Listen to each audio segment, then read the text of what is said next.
अरे रामा लिहले बान ससावा चढ़ाई नुएरा।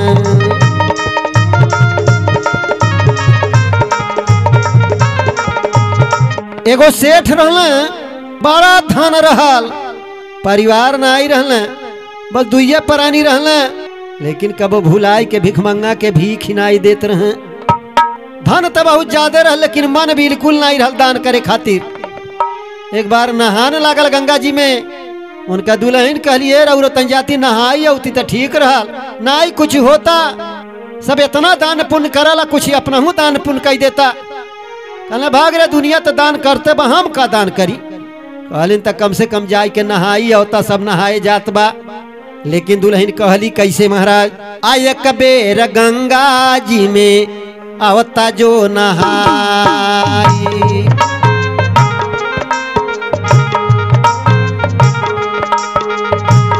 एक बेर गंगा जी में आवता नहाई।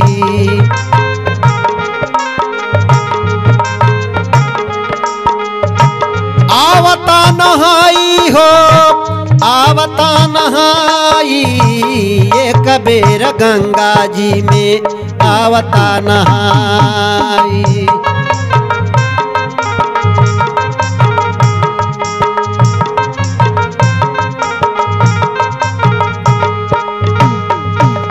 मेहरारू के कहले पर अब लिहले मूड़ बनाई, लिहले मूड़ बनाई।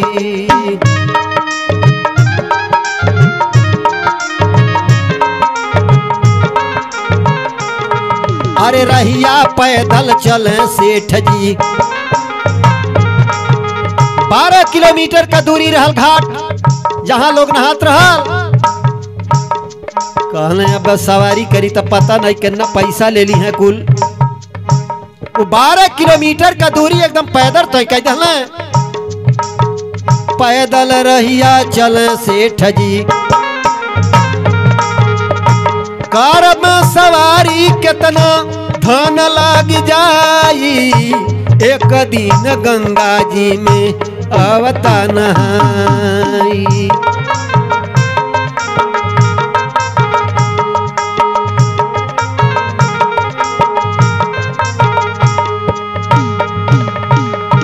सेठ जी अपने मन में सोचा था ना कि अगर सवारी कैले तो पता नहीं कितना रुपया लग जाये हमें।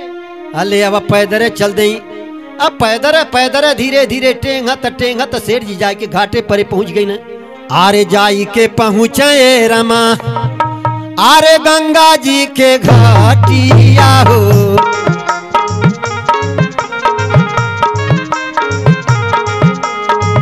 गंगा जी के घाटिया ए रामा, गंगा जी के घाटिया हो।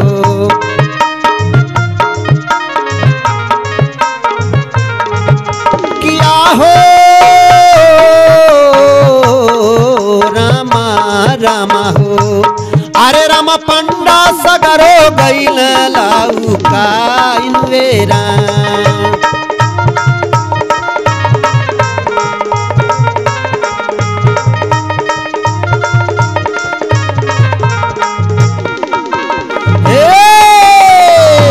यहाँ जो नहाइबे त पंडा ली है मोसे दानवा हो।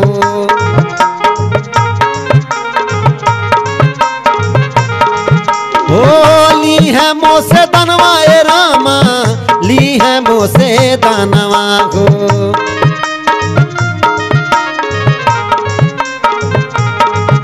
किया हो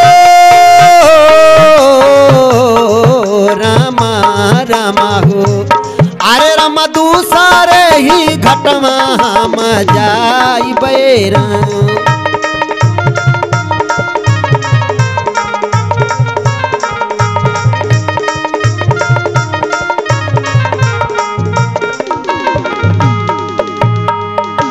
सेठ जी सोचता ना अगर यहाँ नहा तो बड़ा कुल कब छई करिए, हमें यहाँ दान दे दे परी, या नाते हम नहाबे नहीं करब। अब जौने घाटे पर भिखमंगा नाई रही हैं, पंडा नाई लौकई हैं, केहू नहात नाई रही। अकेले वही नहाई के और कल से भाग जाब घरे अपने। लेकिन सेठ जी वहां चल दे घाट खोजे त भइल का महाराज। अरे खोजता सेठऊ जाई के पहुँचल जावने घाटवा लोगवा लसिया के जरा में हो जा हवाने घाटवा।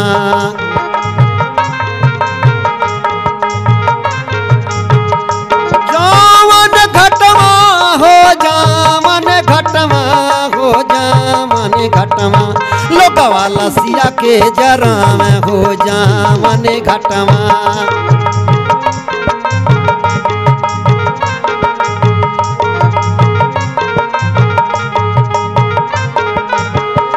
हो यहाँ नहीं आई पई है कवनो भी कमांगवा।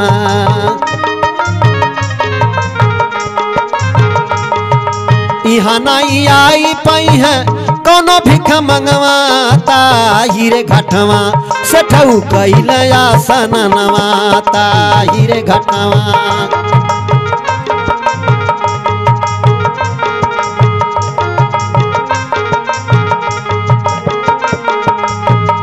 हो तब हरि जी के सूझल मजाकवा।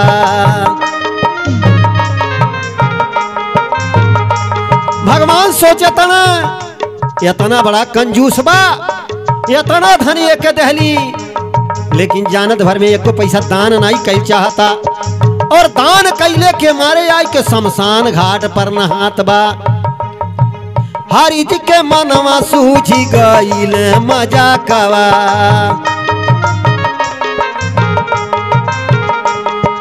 सूझल मजाकवा रामा सूझल मजाकवा।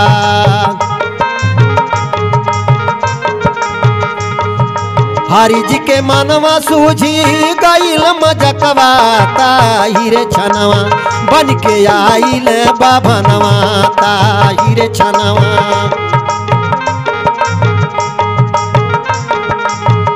ताहिर छनवा होता हिरे छनवा होता हिरे छनवा बन के आइल बाभनवा ताहिरे छनवा।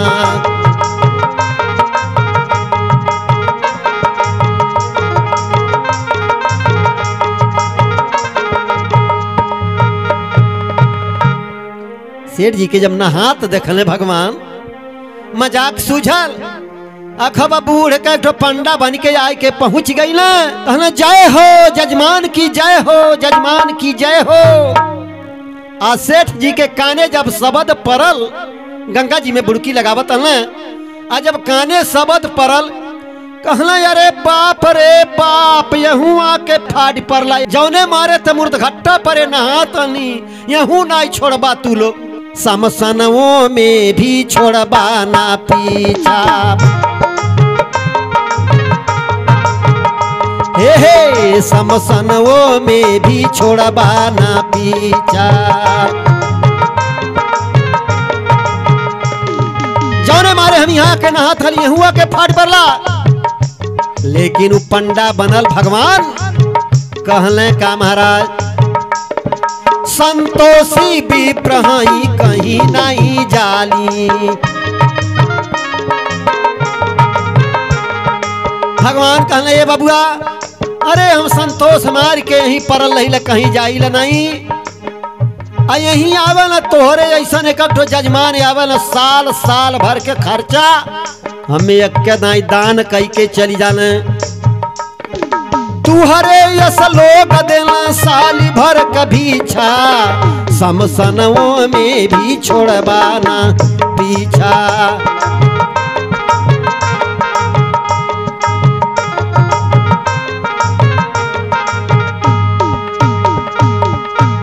भगवान कहला तोहरे ऐसा लोग आ जाना आय कके जनी साल साल भर के खर्चा हमार दे जाना हम यहाँ से कहीं जाइल नहीं। सेठ कहले चक्कर में न रही हम देवे वाला नाई बाड़ी कुछ। भगवान कहना चला मान लो साल भर के नाई देबा 6 महीना का खर्चा तो दान करबा ना। कहना ना ना हम कुछ नहीं देव। कहना अच्छा चला 1 महीना का खर्चा सही 1 महीना का खर्चा तू दान कर दे हमार। कहना ना या फिर में न रहा हम कुछ नहीं देव। भगवान पंडा बनल कहना तो के हम गंगा जी में से निकरे नहीं देव। कुछ न कुछ तो तुम्हें दाने करे के परी, नाई ढेर थोड़े दान करे के परी, लेकिन आज तो तुम्हें दान करे के परी। सेठ जी बड़े अड़बड़े परल, कहना देखा ताटी आज तो जीव बची नहीं, आज दान कई देवे के परी। कहना ठीक बताब, एक अधेला देव, एक पैसा के आधा पैसा, पहिलवा 4 पैसा के एक आना होत रहे, 1 पैसा के आधा पैसा देवे के कभी भइल बाना सेठ जी। कहना एक अधेला दान करब। भगवान कहना चला कौनो बात नहीं बा, एक अधेला सही। सेठ कहना वो नगदी नाई देव। सेठ अपने मना में सोचा था ना, जब उधार कई देव तो एक अधेला करतीन, फिर कहाँ हमसे मांगे आई हैं। कहना एक अधेला दान करब, लेकिन वो उधार रही, नगदी नाई रही। करबे एक अधेला दान हम उधारे में,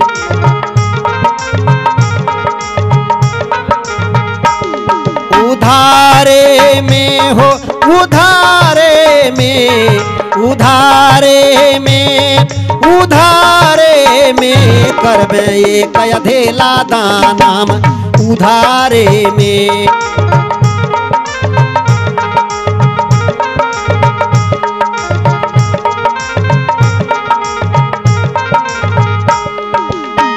भगवान पंडा रूप में जो आइल रहले, कहले कौनो बात नहीं बा, उधार सही, तू उधार कई दे, हम तोहरे घरे आके ले ले। करबे एक अधेला दान हम उधारे में, हम ले लेबे आके तुहरे द्वारे में।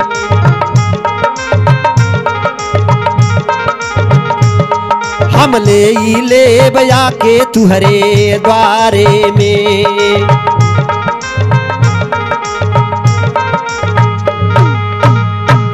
भगवान कहने कौनो चक्कर नहीं बा, एक अधेला सही, लेकिन तू दान कई दे, कौन तो हमार उधार रही। कहने कौनो बात नहीं बा, हम तोरे घरे आके ले लेबे। भगवान वहीं से अंतर ध्यान हो गई माने। अयर सेठ जी कहने चला कौनो बात नहीं बा, एक अधेला जो कही दहले बाटी, तो एक अधेला करती नहीं, कहाँ हमारे घरे यहीं आने। अब नहा धो के वहां से चल दहले बाने सेठ जी। ये हर से पैदल 12 किलोमीटर गई ले, अब हर से पैदल 12 किलोमीटर आई ने, इतने में तो थाऊ सी गई महाराज। आ घरे आवते आवते तो जाय के बिस्तर धइल हले, आ पीठ पटक जाय के पीछे पीछे आ जाय के भगवान हुआ पंडा रूप में जाके दुआरी परे पहुंच गई ले। जजमान की जय हो, जजमान की जय हो। इतना आवाज जब सेठाइन सुनलिन तो भइल का महाराज, अरे घरवा से बाहर जब आरे अली सेठानी ताहिरे छनवा, आ देखली बाबा के सामनवा ताहिरे छनवा।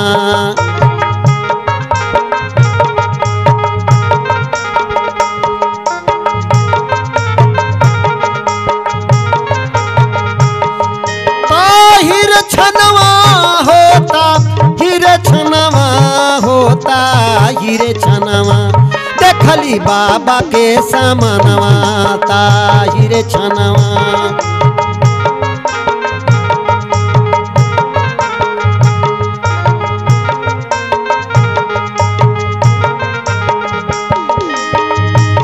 सेठानी जब बहरे निकली देखली पंडा बाबा के दुआरी परे, अब भागल घर में गईली।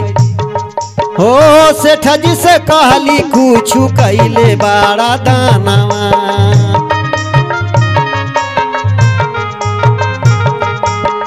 सेठ जी से कहली कुछ कैले बड़ा दानवा ताहिरे छनवा।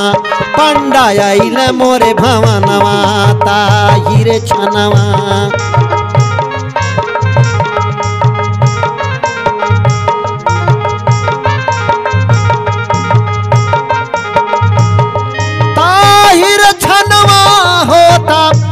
छनवा होता हिरे छनवा, पंडा आइला हमारे घरवा ताहिरे छनवा।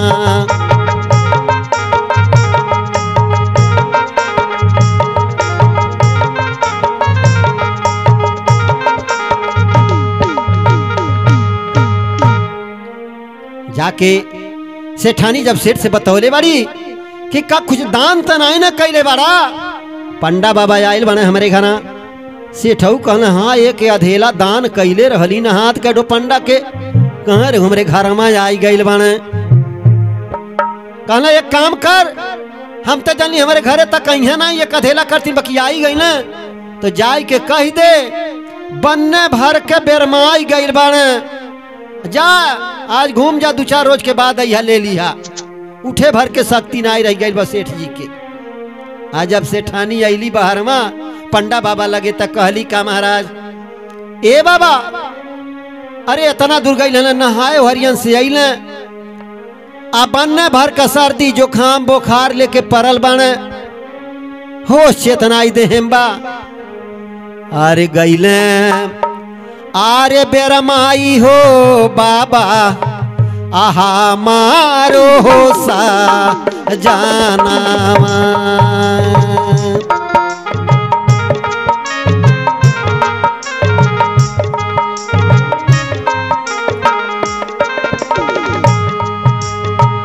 दुई चारी दिनावा में आई है दुई चारी दिनवा में आई है हमारे हो माना।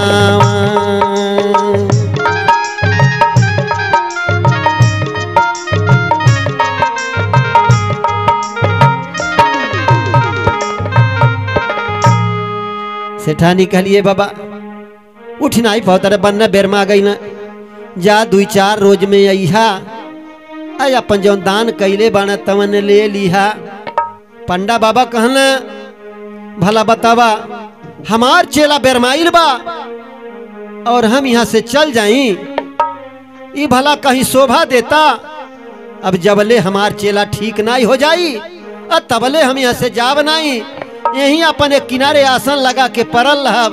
अरे का करे के बा व्यवस्था कर दिया ही चूल्हा जरा दिया आय अपन जौन जुटी जो हाई तो नहीं बना पाए के अपने आराम करब जब चेला हमार ठीक हो जाई हैं और तब हम यहाँ से जाब। इतना बतिया जब सेठानी सुनली अब भागल गईली सेठ जी के लगा कहली तू बवाल कैले बाटा अब बाबा तो जही के नाई कहतन एक काम करा अरे जौन एक अधेला दान कैले बाड़ा अब वो के दे देता तो बड़ा बढ़िया रहल पिंड छुट जात। लेकिन सेठानी कहली कैसे महाराज अरे अधेलवा ये बालम अधेलवा ये बालम बाबा के दे दा अधेलवा ये बालम बाबा के दे दाया अधेलवा ये बालम अधेलवा ए बालम बाबा के दे दाया अधेलवा ये बालम बाबा के दे दा।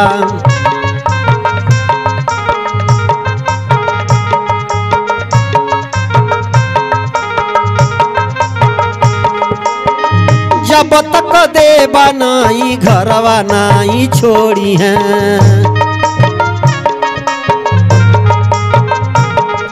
आरे घर नहीं छोड़ी हैं बाबा घर नहीं छोड़ी हैं।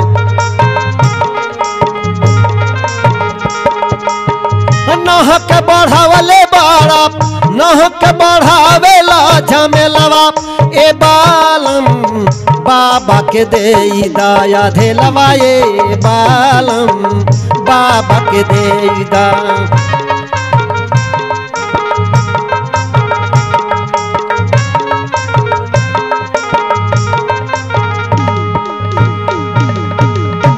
सेठानी काली कैसे धेला दे के छुट्टी पाता नहीं तो देखा दरी बाबा घर है नहीं छोड़ी है यहीं आसन लगा के बैठे तले। शेर जी कहना ये तो नहीं होई हम भाई वो दे नहीं सकीला एक काम कर जाके कह दे कि उते इतना तेज बेरमाई लहन कि मार गई सेठानी घर ही में से कारण करत रोवत अली बाबा लगे कहलिए बाबा उत मारी गई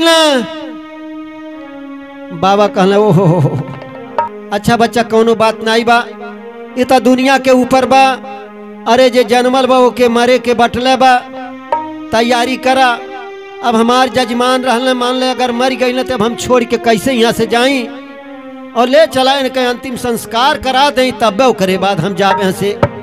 अब तनिके भर में पंडा बनल भगवान कैले का महाराज। पंडा बाबा पूरा गांव में दिहल जाई जनाई, दिहल जाई जनाई।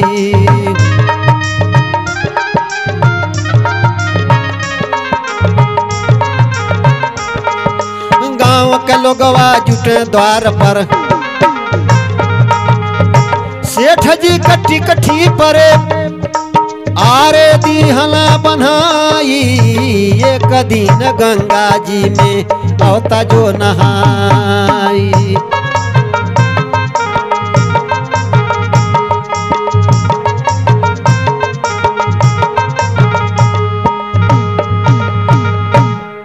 गांव भर का मनाई जुट के टिकठी तैयार करके टिकठी परे बांध के सेठ जी के लेके चल दे।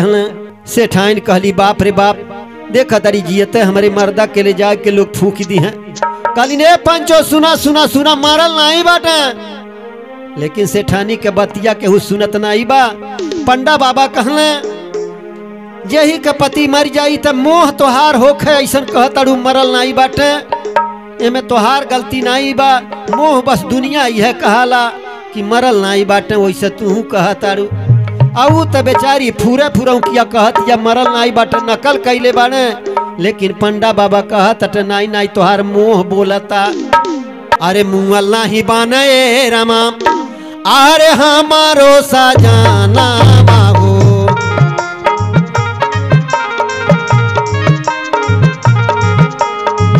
हमारो सजनवा ए रामा, हमारो सजनवा हो।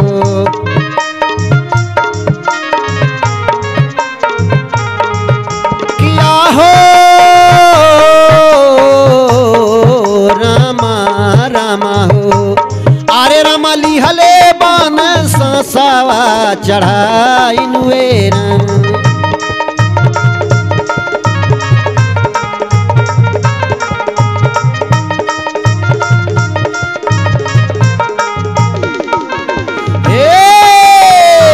केहू नहीं सुने रामा तीरिया के बतिया हो।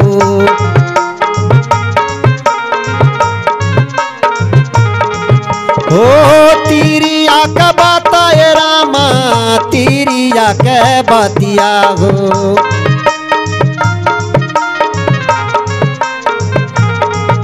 किया हो रामा रामा हो। अरे रामा से ठाऊ के घाटे पहुँचावल राम।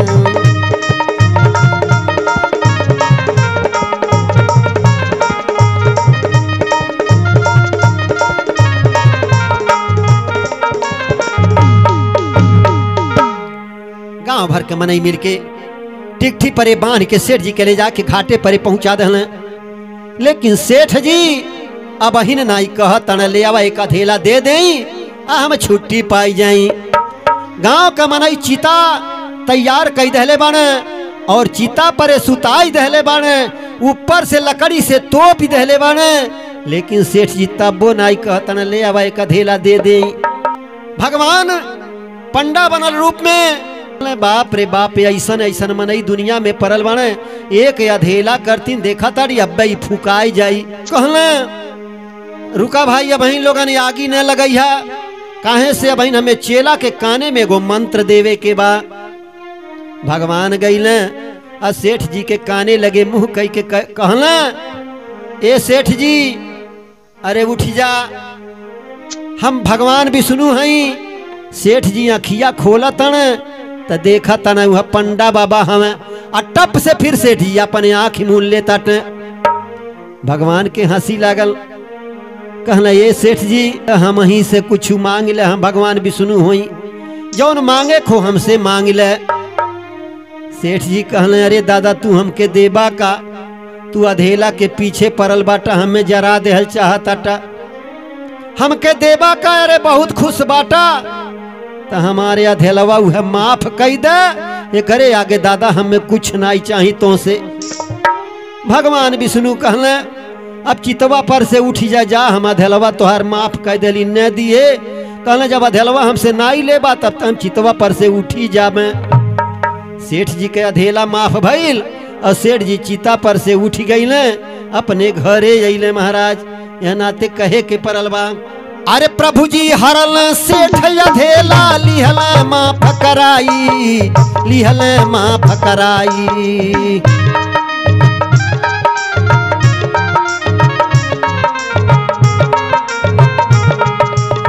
बनदास प्रभु के महिमा